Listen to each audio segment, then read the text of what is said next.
Hello friends, welcome to IACS platform. आज है 6 अगस्त और 6 अगस्त के करेंगे हम करंट अफेयर। दोस्तों, लेक्चर स्टार्ट करने से पहले चैनल को सब्सक्राइब और बेल आइकन प्रेस करना ना भूलें। चलो वीडियो स्टार्ट करते हैं। फर्स्ट न्यूज है सेंसेक्स और निफ्टी। कल दोस्तों क्या हुआ कि सेंसेक्स जो निफ्टी है और सेंसेक्स है वो बहुत डाउन हो गया। मीन्स अगर देखा जाए तो 2 महीने में अभी ये सबसे ज़्यादा डाउन हुआ है, अप्रॉक्सीमेटली 2.5%। 2.5% सेंसेक्स और निफ्टी डाउन हो गया। अब इसके कई सारे कारण हैं।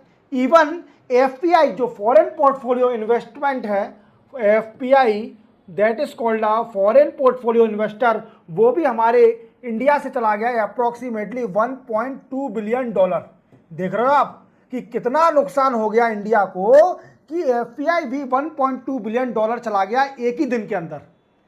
और हमको लॉस हुआ है 2.5% रिड्यूस हुआ है सेंसेक्स और निफ्टी। अब जो भी स्टॉक मार्केट का काम करते हैं वो रात को चैन की नींद नहीं सोए होंगे। और मैं आपको और भी फैक्ट बताता हूं कि जो हमारा रुपी है वो डिप्रीशिएट हो गया अप्रॉक्सीमेटली नियरली 37 पैसा डिप्रीशिएट हो गया against USA dollar, against USA dollar. और अभी देखा जाए तो इंडिया $1 है अप्रॉक्सीमेटली 84.09 रुपी। याद रखोगे तो $1 कितना महंगा है, 84.09 रुपीज है $1। तो इंडिया का अच्छा सोमवार को सेंसेक्स और निफ्टी डाउन हो गया, इतना नुकसान हुआ है देख रहे हो आप। और ये 2 महीने में अभी ओवर 2 मंथ में सबसे ज्यादा लॉस हुआ है निफ्टी और सेंसेक्स का। ठीक है, आगे बढ़ेगा। अब इसके कई सारे फैक्टर है दोस्तों। अभी आपके मन में आ रहा होगा कि सर ऐसा क्या हमारे इंडिया में हो गया और वर्ल्ड में ऐसा क्या हो गया जिसके कारण सेंसेक्स और निफ्टी डाउन हो गया इतना। तो इसके 3 या 4 कारण है दोस्तों, वो हमें जानेंगे इसके फैक्टर। देखो, इसका सबसे बड़ा फैक्टर हम जानेंगे। पहला फैक्टर है rumour of recession in USA. देखो क्या हो गया कि यूएसए में ऐसा कुछ वीकेंड से रूमर फैल गया या कई सारी ऐसी न्यूज़ फैल गई कि यूएसए में रिसेशन आने वाला है। यूएसए के अंदर रिसेशन आने वाला है जिससे क्या होगा, कई सारी कंपनी की स्टॉक मार्केट रिड्यूस हो जाएगा। इस कारणवश कई सारे फॉरेन पोर्टफोलियो इन्वेस्टर और डोमेस्टिक इन्वेस्टर ने अपने शेयर सेल कर दिए। समझ में आया मेरी बात? तो फर्स्ट फैक्टर क्या है कि rumour of the recession in USA. ठीक है, क्लियर। दूसरा फैक्टर है दोस्तों कॉन्फ्लिक्ट इन मिडिल ईस्ट। दूसरा रीजन क्या है, मिडिल ईस्ट में कॉन्फ्लिक्ट चल रहा है। जैसे आप जानते हो कि अभी इसराइल में देख रहे हो बाहर हमास और इसराइल में लड़ाई चल रही है, और यही सबसे बड़ा फैक्टर हो सकता है एक हमारा सेंसेक्स और निफ्टी गिरने का। और तीसरा जो मेन फैक्टर है, जैसे आप जानते हो कि चाइना की करेंसी क्या है दोस्तों, सॉरी चाइना की नहीं, जापान की करेंसी है एन। क्या है दोस्तों, जापान की करेंसी है एन। क्लियर। अब इस करेंसी में क्या हुआ है दोस्तों, कई सारे चेंजेस किए। बैंक ऑफ जापान ने क्या किया, बैंक ऑफ जापान ने इंटरेस्ट रेट बढ़ा दिया। क्या बढ़ा दिया दोस्तों, इंटरेस्ट रेट को एनहांस कर दिया। अब इससे क्या हुआ, जो ट्रेड हो रहा था अमॉन्ग कंट्री विद जापान वो रिड्यूस हो गया। Reduce on the basis of an currency, the trade among the country with Japan that has been reduced by increasing the interest rate by Bank of Japan. These are the third factor that reduce the Sensex and Nifty। और आप जानते हो 2 महीने में सबसे ज्यादा कम हुआ है सेंसेक्स और निफ्टी।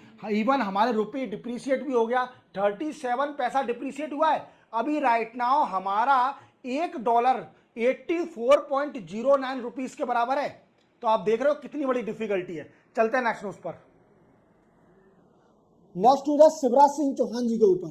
जैसे कि आप जानते हो कि शिवराज सिंह चौहान जी हमारे मध्य प्रदेश के फॉर्मर सीएम थे और इन्होंने एग्रीकल्चर सेक्टर में बड़ा ही अच्छा काम किया था, इसलिए इनको नरेंद्र मोदी साहब ने सेंटर में बुला लिया कि आप आइए, एग्रीकल्चर मिनिस्ट्री को होल्ड करिए और इंडिया की एग्रीकल्चर को प्रमोट करिए। अब ये काम तो अच्छा कर रहे हैं, इवन इन्हें कई सारे प्रोजेक्ट भी लॉन्च करे हैं। अब पार्लियामेंट में डिस्कशन चल रहा था तो इन्होंने बताया कि हम क्या क्या करने वाले हैं एग्रीकल्चर फील्ड में, तो अपन को भी जानना जरूरी है कि क्या क्या ऐसा करने वाले हैं, इनोवेटिव क्या करने वाले हैं। देखो पहले तो आप लिख लीजिए शिवराज सिंह चौहान जी, आप जानते हो ये यूनियन एग्रीकल्चर मिनिस्टर है, यूनियन एग्रीकल्चर मिनिस्टर, याद रखोगे, यूनियन एग्रीकल्चर मिनिस्टर। अब इनका काम है कि पूरे इंडिया के जितने भी किसान हैं, एग्रीकल्चर फील्ड है उसे प्रमोट करना, उसका प्रोडक्शन बढ़ाना, और जो नरेंद्र मोदी का सपना है, हमारे पीएम जी का सपना है, फार्मर की डबल इनकम करना, फार्मर डबल इनकम। तो इसके लिए शिवराज सिंह चौहान जी ने, हर मिनिस्ट्री ने मोदी 3.0 में 100 डेज एजेंडा निकाला था। जैसे ही ये आए थे, पीएम बने थे, वो मीन्स मिनिस्टर बने थे, तो हर मिनिस्ट्री ने 100 डेज एजेंडा दिया था कि 100 दिन के अंदर ये क्या क्या करके दिखाएंगे, 100 डे एजेंडा। ऐसे ही हमारे शिवराज सिंह चौहान जी ने, यूनियन एग्रीकल्चर मिनिस्टर ने 100 डेज एजेंडा दिया। अब इस एजेंडे में क्या है, कई सारी चीज़ें इंप्लीमेंट करी जाएंगी, जैसे कि अभी पार्लियामेंट में बताया गया डिस्कशन में कि शिवराज सिंह चौहान जी क्या करेंगे। तो सबसे पहले ये 100 एक्सपोर्ट क्लस्टर बनाएंगे, export horticulture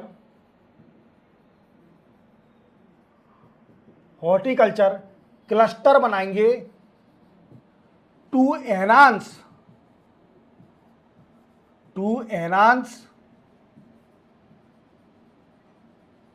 farmers income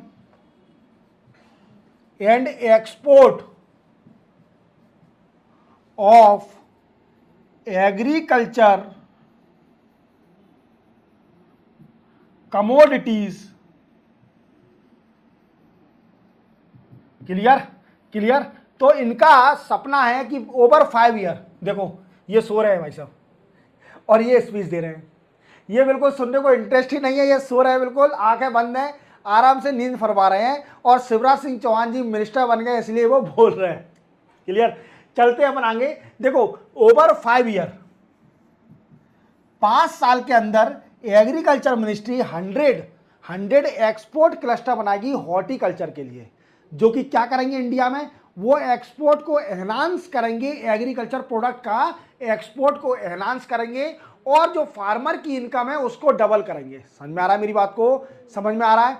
next क्या बोला इन्होंने बोला, देखो दोस्तों आप जानते हो कि हमारे इंडिया में, मैं हर लेक्चर में बताता हूं, मेरे शॉर्ट वीडियो भी पड़ा हुआ है कि हमारे इंडिया में ऑयल बड़ा खाया जाता है, मीन्स पिया जाता है, खाया जाता है, सब्जी में डाला जाता है, वो सब बातें बराबर है। अब इसी कारण बस हमारे इंडिया में ऑयल का इंपोर्ट भी बहुत होता है, तो देखा जाए तो एनुअली हमारे इंडिया में 7.71 मिलियन टन इंपोर्ट हुआ है इन 2023 में ऑयल। ये एनुअली डाटा बता रहा हूं कि 7.71 मिलियन टन। और अगर इसके और देखा जाए तो हम सिर्फ ओनली ये ऑयल जितना भी इंपोर्ट करते हैं वो अधिकतर साउथ ईस्ट कंट्री से करते हैं। कहां से करते हैं? साउथ ईस्ट कंट्री हैं उनसे करते हैं। और मलेशिया, जो मलेशिया कंट्री है, it is only country that export the 3 million ton oil to India. 3 million ton, nearly 3 million ton oil import करती है इंडिया को, मीन्स एक्सपोर्ट करती है, और इंडिया इससे इंपोर्ट करती है। एनुअली कितना करती है? 7.71 मिलियन टन। समझ में आ रहा है मेरी बात को? अब दूसरा काम ये क्या करेंगे? दूसरा काम ये करेंगे कि ये ऑयल सीड मिशन स्टार्ट करेंगे, ऑयल सीड मिशन को स्टार्ट करेंगे। इस मिशन में क्या होगा दोस्तों? इस मिशन में ये होगा कि ऑयल का प्रोडक्शन बढ़ाएंगे domestically, enhance production of oil domestically, means India में ऑयल का प्रोडक्शन बढ़ाया जाएगा और रिड्यूस और डिपेंडेंस ऑन इंपोर्ट ऑफ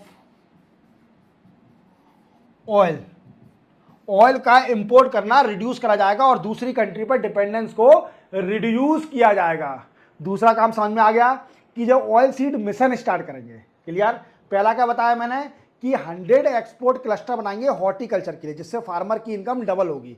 दूसरा क्या बताया मैंने कि ऑयल सीड मिशन स्टार्ट करेंगे, जिससे क्या होगा कि हम जो दूसरी कंट्री पर डिपेंड है, हमें हर साल जो 7.7 मिलियन टन ऑयल का इंपोर्ट करना पड़ रहा है उसको रिड्यूस करेंगे और फार्मर की इनकम को डबल करेंगे। इतना समझ में आया, इतना समझ में आया। दूसरा देखते हैं अब क्या करेंगे। ये क्या करेंगे कि 1500 मंडी, 1500 मंडी हैं, उनको कनेक्ट किया जाएगा, कनेक्ट विथ ई नाम। ई नाम क्या है दोस्तों? इलेक्ट्रॉनिक नेशनल एग्रीकल्चर मंडी। इसमें क्या होता है कि सारी मंडियों को कनेक्ट करना इलेक्ट्रॉनिक, जिससे क्या प्राइस का पता चल सके, क्या चल सके, प्राइस का पता चल सके कि किस कमोडिटी की क्या प्राइस चल रही है नेशनली। समझ में आ रहा है मेरी बात को? तो लोकल जो आड़तिया होते हैं, जिनको आड़तिया बोलते हैं, और जो मिडिल मैन होते हैं, वो एक्सप्लॉयटेशन ना कर सके फार्मर का, इसलिए ई नाम मिशन आया था।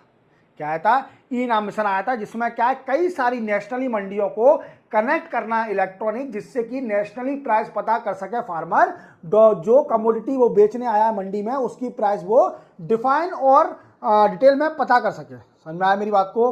अब और क्या काम करेंगे ये? और भी काम देखिए इनके, बहुत अच्छे से काम के बोला है इनने। हम क्या करेंगे, जो पेस्टिसाइड है, पेस्टिसाइड लेजिस्लेटिव, एक कानून निकालेंगे पेस्टिसाइड के लिए, जिससे कि पेस्टिसाइड ज्यादा मिल सके फार्मर को। जैसे आप जानते हो कि अगर किसी भी खेती का आपको प्रोडक्शन बढ़ाना है तो आपको उसके अंदर खाद डालना पड़ेगा। किसान लोग खाद डालते हैं तो ही एग्रीकल्चर कमोडिटी का प्रोडक्शन बढ़ पाता है। समझ में आया मेरी बात को? इसी के साथ क्या है कि सरकार अब पेस्टिसाइड के ऊपर एक कानून निकालेगी, जिससे क्या होगा कि पेस्टिसाइड का प्रोडक्शन बढ़ेगा और किसानों की प्रोडक्टिविटी भी एनहांस होगी। समझ में आ रहा है दोस्तों मेरी बात को? इसी के साथ चलते हैं नेक्स्ट। आप क्या करेंगे जी? और इन्होंने बोला कि focus on micro irrigation,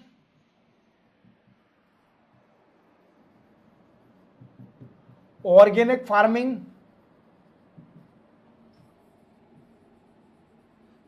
organic farming क्या है? Farming without using the pesticide and NPK, means nitrogen, potassium और सोडियम, इन चीज़ों का यूज़ करा जाता है, इन चीज़ों का यूज़ नहीं करा जाएगा। ठीक है, जितने भी पेस्टिसाइड फर्टिलाइजर है उनका यूज़ करे बिना जब हम खेती करते हैं उसी को बोलते हैं ऑर्गेनिक फार्मिंग। जैसे मेरे चैनल पर आपको ऑर्गेनिक सब्सक्राइबर मिलेंगे, हालांकि कम सब्सक्राइबर हैं पर वो सारे ऑर्गेनिक हैं, फर्जी खरीदे नहीं गए हैं सब्सक्राइबर, ना मैं ये करना चाहता हूं, क्योंकि कंटेंट में ताकत होना चाहिए। ऑर्गेनिक सब्सक्राइबर तो कोई भी खरीद सकता है। समझ लो मेरी बात को? चलो आगे चलते हैं। ऑर्गेनिक फार्मिंग पर फोकस करना, देन आफ्टर इसके बाद बोला है कि जो फार्मर होंगे, जो फार्मर होंगे उनको डिजिटली एक वीकेंड से कार्ड दिया जाएगा, डिजिटल कार्ड,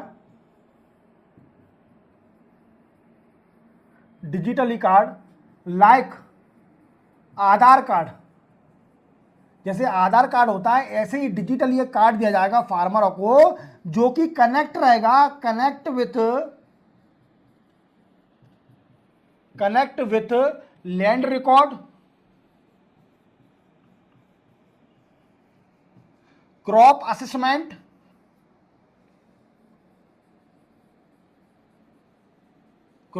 ईटीसी। देखो दोस्तों क्या है कि जो फार्मर हैं उनको डिजिटली कनेक्ट किया जाएगा और रिमोट सेंसिंग का यूज करके, सैटेलाइट का यूज करके क्या करा जाएगा दोस्तों कि एक आधार कार्ड की तरह ही एक कार्ड बनाया जाएगा, डिजिटली कनेक्ट किया जाएगा, किसको? फार्मरों को। समझ में आ रहा है मेरी बात को? अब इसमें क्या होगा दोस्तों कि अगर मान लीजिए नेचुरल कैलेमिटी आ गई, किसान की खेती अगर ओले पड़ गए या फिर बरसात ज़्यादा हो गई या फिर कुछ और एक्टिविटी या फिर वेडिसाइड अगर कुछ भी हो गया, तो वीकेंड से उसकी क्रॉप खत्म हो जाएगी। ठीक है, अब उसको कंपनसेशन भी चाहिए, क्योंकि किसान लोग तो गरीब होते हैं, किसान लोगों को कंपनसेशन देने के लिए ये असेसमेंट किया जाएगा बाय रिमोट सेंसिंग ड्रोन के थ्रू। ये असेसमेंट किया जाता है कि बाकी में इसकी नेचुरल कैलेमिटी कारण जो किसानी है, फसल है, खत्म हुई है, याद रखोगे। अब ये इसी के साथ ये इन्होंने प्रॉमिस किया कि क्या करा जाएगा, प्रोड्यूसिंग, और प्रोड्यूसिंग वर्ड सही नहीं है, producing not, we can say develop 1500 new variety of crop resilience या फिर क्लाइमेट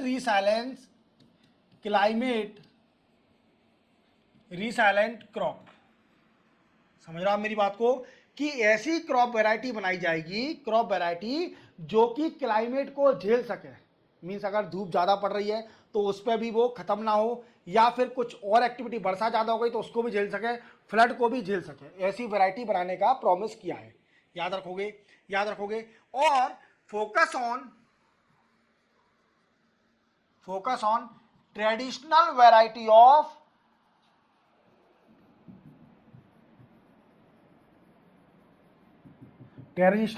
ऑफ क्रॉप्स। अब आपको समझ में आ गया होगा कि शिवराज सिंह चौहान को ऐसे ही नहीं बुलाया यूनियन में, कुछ ना कुछ ये अच्छा करके जाएंगे, और मुझे लगता है बहुत ही अच्छा करके जाएंगे, क्योंकि इन्होंने एमपी में बड़ा ही अच्छा काम किया एग्रीकल्चर के लिए। तो मुझे लगता है ये अभी इन्होंने बोला है तो अच्छा ही करेंगे। चलो नेक्स्ट न्यूज़ पर चलते हैं विदाउट वेस्टिंग अवर टाइम। देखो गोवा असेंबली में क्या है दोस्तों, जो गोवा असेंबली की लेजिस्लेटिव असेंबली है उसमें सिर्फ ओनली 40 सीट हैं। कितनी सीट है दोस्तों, 40 सीट हैं, 40 सीट्स ओनली। कितनी है लेजिस्लेटिव असेंबली, जो विधानसभा है गोवा की, उसके अंदर सिर्फ 40 सीटें हैं, जिसमें से 1 seat reserve for schedule caste, no seat, मतलब कोई भी सीट नहीं है फॉर शेड्यूल कास्ट ट्राइब्स। अब क्या है दोस्तों कि गोवा में ट्राइब्स बड़ी कम है, जो शेड्यूल ट्राइब्स है वो बड़ी कम है। तो गोवा असेंबली ने क्या किया है कि रिजर्वेशन नहीं दिया है, सीट रिजर्व करके नहीं रखी है शेड्यूल कास्ट के लिए। इवन शेड्यूल कास्ट के लिए है, 1 सीट है, पर शेड्यूल ट्राइब्स के लिए कोई सीट नहीं है रिजर्व गोवा की लेजिस्लेटिव असेंबली में। अब गोवा क्या करने जा रही है, गोवा एक बिल निकालने जा रही है जिसका नाम है readjustment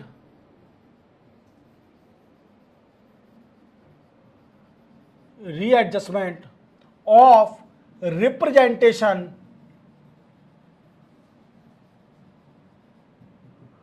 of schedule tribes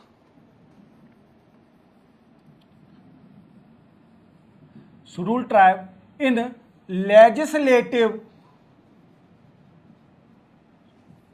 constituency of Goa bill 2024। अब इस बिल में क्या है दोस्तों कि इस बिल के जरिए शेड्यूल कास्ट की रिजर्व तो है, अब शेड्यूल ट्राइब के लिए भी कुछ सीटें रिजर्व करी जाएंगी। अब ऐसा क्या हो गया है कि शेड्यूल ट्राइब्स के लिए भी सोचा जा रहा है कि रिजर्व करी जाए। दोस्तों गोवा ने क्या किया है, 3 शेड्यूल ट्राइब्स कम्युनिटी को जोड़ लिया है शेड्यूल ट्राइब लिस्ट में। मींस 3 जो कम्युनिटी हैं उनको शेड्यूल ट्राइब्स की लिस्ट में जोड़ लिया है। अब वो कम्युनिटी कौन सी है, तो देखो दोस्तों मैं बता देता हूं। पहली है कुनबी एक ट्राइब्स है, उसको जोड़ लिया है शेड्यूल ट्राइब्स लिस्ट में। दूसरी है गावड़ा, और तीसरी है वेलिप। ये 3 के नाम याद रखना, कुनबी, गावड़ा, वेलिप, ये 3 जो ट्राइब्स हैं इनको जोड़ लिया है शेड्यूल ट्राइब्स लिस्ट में। अब शेड्यूल ट्राइब्स की पॉपुलेशन ज्यादा हो गई है गोवा के अंदर, तो इसलिए गोवा सोच रही है कि शेड्यूल ट्राइब्स के लिए कुछ ना कुछ सीट रिजर्व रहना चाहिए गोवा लेजिस्लेटिव असेंबली के अंदर। क्लियर, आपको याद रखना ये शेड्यूल ट्राइब जो 3 हैं, मैंने क्या बताया, गावड़ा, वेलिप एंड कुनबी, ये 3 ट्राइब्स के नाम के याद रखना। ठीक है, चलते हैं नेक्स्ट न्यूज पर। नेक्स्ट हो जाए एप्रोप्रिएशन बिल। देखो दोस्तों आप जानते हो कि सरकार को पैसे की जरूरत पड़ती है कुछ भी काम करने के लिए, और हमारे इंडिया में पैसा है कंसोलिडेटेड फंड ऑफ इंडिया में। किस पे, consolidated consolidated fund of India. और कंसोलिडेटेड फंड ऑफ इंडिया के लिए आर्टिकल कौन सा है दोस्तों हमारे भारत के संविधान में? आर्टिकल नंबर 266 क्लॉज 1 ये आर्टिकल है जिसमें कंसोलिडेटेड फंड ऑफ इंडिया को डिफाइन किया गया है। क्लियर? अब क्या है, सरकार को जब पैसे की जरूरत पड़ती है, कोई बिल निकालती है, नहीं बिल नहीं सॉरी बजट निकालती है, तो वो पैसे का अप्रोप्रिएशन करने के लिए, उसको पैसा निकालने के लिए कंसोलिडेटेड फंड ऑफ इंडिया से पैसा निकालने के लिए पहले उसको अप्रोप्रिएशन बिल निकालना पड़ता है। क्या निकालना पड़ता है दोस्तों?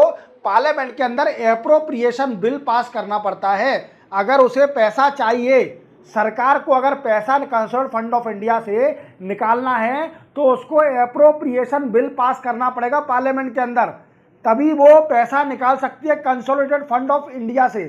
समझ में आया? तो अप्रोप्रिएशन बिल पास हो गया पार्लियामेंट में bye voice vote, means voice vote बोल के कि हाँ हम राजी हैं, तो वॉइस वोट वो होता है कि हाँ आप सिर्फ बोल के वो वोट दो, आपको ना पर्ची देनी है, ना वोट डालना है, कुछ ना बटन दबाना है, सिर्फ only yes we are ready, इस तरीके से वॉइस वोट के जरिए अप्रोप्रिएशन बिल पास हो गया पार्लियामेंट में। अब सरकार कंसोलिडेटेड फंड ऑफ इंडिया से पैसा निकालेगी। याद है? याद करो, रखोगे तो। और इसके लिए आर्टिकल कौन सा है? 266 clause 1 of the constitution of India that define the consolidated fund of India. याद रखोगे। चलते हैं नेक्स्ट उस पर। Next the Geeta Mittal committee. देखो दोस्तों, अभी सरकार ने एक कमेटी बनाई थी, गीता मित्तल कमेटी, और इस कमेटी का काम क्या था? To provide the relief and rehabilitation to the victim in ethnic conflict in Manipur. क्या इसका वर्क क्या है? कि इसका वर्क है to provide relief and rehabilitation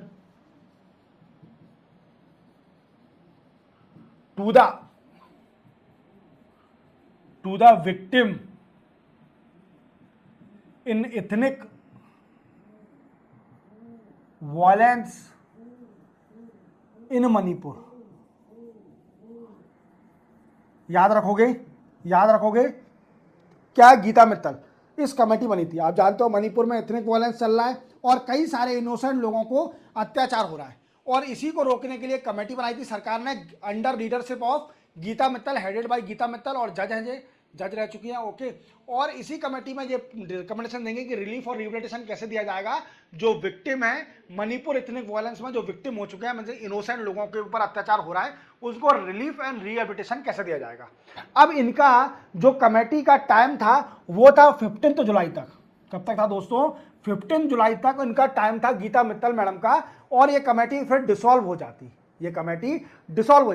but supreme court का इसका एक्सटेंशन कर दिया है, एक्सटेंशन इस कमेटी का बाय 6 मंथ, 6 महीने के लिए इसका एक्सटेंशन कर दिया इस कमेटी का। अब ये 15 जुलाई को डिसॉल्व नहीं होगी, इसके 6 महीने बाद डिसॉल्व होगी गीता मित्तल। और इसका काम क्या है? कमेटी का नाम याद रखना, गीता मित्तल जी, जो कि रिकमेंडेशन देंगी to provide the relief and rehabilitation to the victim in ethnic violence in Manipur. याद रखोगे। चलते हैं नेक्स्ट न्यूज पर।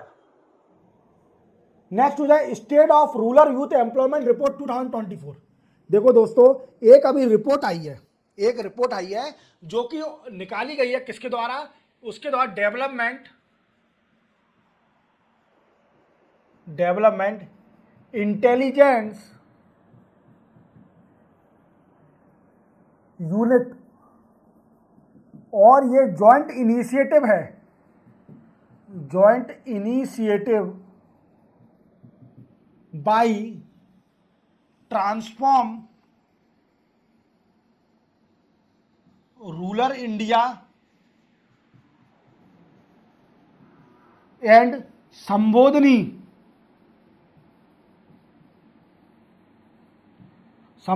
Development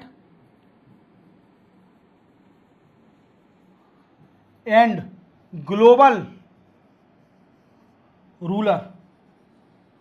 these are the joint initiative of, me can say, आप तो एक ही चीज याद रखना है, state of rural youth employment report निकाली है किसने? Development intelligence unit. अब वो बाद में छोड़ा कि जॉइंट इनिशिएटिव किसका है, ये ज़्यादा इंपॉर्टेंट नहीं है। आपको इतना याद रखना है कि rural we can say development intelligence unit ने एक रिपोर्ट निकाली है जिसका नाम है state of rural youth employment report 2024। अब इस रिपोर्ट में क्या बोला गया है दोस्तों, आप जानते हो कि हमारे भारत में 32 और 35% पॉपुलेशन अर्बन एरिया में रहती है। कारण दोस्तों 35 अप्रोक्सीमेटली 35% पॉपुलेशन अर्बन एरिया शहरी एरिया में रहती है, और जो remaining population 65% population rural area में रहती है। कारण दोस्तों ग्रामीण एरिया में 65% पॉपुलेशन भारत की रहती है, याद रखोगे। अब इसमें क्या है कि कई सारे भारत जो ग्रामीण जो बच्चे हैं ग्रामीण में जो रहते हैं वो पहले क्या है किसान खेती अपने फादर के साथ किसानी करते थे, और उसी में उनका जीवन बड़ा खुश था। या फिर कोई दुकान खोल ली, सेल्फ एम्प्लॉयमेंट खोल लिया रूरल एरिया में, तो अपना जीवन बड़ा यापन कर रहे थे बड़ी खुशी खुशी, क्योंकि गांव का जीवन सबसे अच्छा जीवन होता है। शहरी जीवन बहुत ही गंदा जीवन है, शहर का जीवन बड़ा ही गंदा जीवन है। इसमें इतना दिमाग पच्ची है शहर के जीवन में, और मीन्स पैसे के लिए आदमी इतना पागल हो गया है कि वो कुछ भी कर रहा है। और रूरल जो ग्रामीण का जीवन है वो इतना मीन्स वी कैन से इतना एंजॉयबल लाइफ है, ना किसी की टेंशन, पेड़ के नीचे सो रहे हैं, ठंडी ठंडी हवा चल रही है, आप बिल्कुल खुले आसमान के नीचे सो रहे हो, कोई बीमारी का टेंशन नहीं, कोई वायरस नहीं, कोई बैक्टीरिया नहीं, ना ही ब्रेन ईटिंग अमोeba आएगा, ना ही कोरोना आएगा, ना ही कुछ आएगा।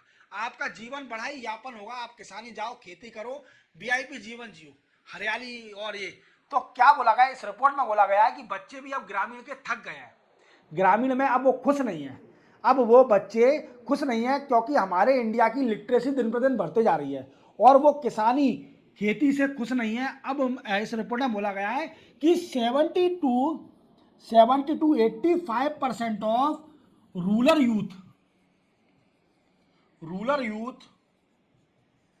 Dzire to change employment. क्या बोला मैंने दोस्तों कि 70 to 85% पॉपुलेशन जो रूरल यूथ की है वो नहीं चाहती गांव में रहना, और वो शहर एरिया में आना चाहती है, शहर एरिया में काम करना चाहती है, वो नहीं चाहती रूरल एरिया में वो किसानी करे, खेती करे, सेल्फ एम्प्लॉयमेंट करे। तो ये रिपोर्ट बताई गई है। अब सरकार को सोचना है कि इस माइग्रेशन को कैसे रोका जाए। ये माइग्रेशन होगा, जो rural area to urban migration होगा, उसको रोकने के लिए सरकार को सोचना पड़ेगा, और जो ग्रामीण एरिया में एम्प्लॉयमेंट देना पड़ेगा। तो ये सरकार की रिस्पॉन्सिबिलिटी है। इस रिपोर्ट ने तो बताया है कि 70 to 85% of the rural youth working in agriculture field और the self employment desire to change their employment and shift to urban area. याद रखोगे। इसी के साथ 6 अगस्त के करंट अफेयर कंप्लीट होते हैं दोस्तों। चैनल को सब्सक्राइब और बेल आइकन प्रेस करना ना भूलें, और वीडियो हमेशा पूरा देखें। मिलते हैं हम कल 7 अगस्त को नए करंट अफेयर। तब तक के लिए जय हिंद।